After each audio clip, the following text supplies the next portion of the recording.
జై శ్రీమన్నారాయణ. రామచంద్రుడి కళ్యాణ మహోత్సవం మధ్యాహ్నం 12 గంటలకే ఎందుకు జరుపుకుంటారు ఒకసారి తెలుసుకుందామా?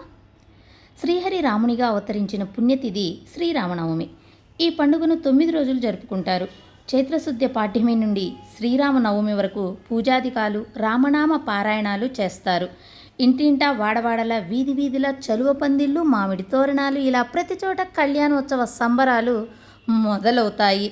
అయితే ఎలాగూ శ్రీరాముడు త్రేతాయుగంలో వసంత ఋతువు చైత్రశుద్ధ నవమి రోజున పునర్వసు నక్షత్రం, కర్కాటక లగ్నం, అభిజిత్ ముహూర్తం అంటే మధ్యాహ్నం సరిగ్గా 12 గంటలకు ఆయన అవతరించారు. ఆ 12 గంటల సమయంలోనే వారి తిరుక్కళ్యాణ మహోత్సవాన్ని ఆ త్రైతాయుగం నుండి ఇప్పటి వరకు మన కోవెళ్లలో జరిపిస్తూ ఉంటారు. చూసి తరిద్దాం. జై శ్రీరామ్, జై జై సీతారాం.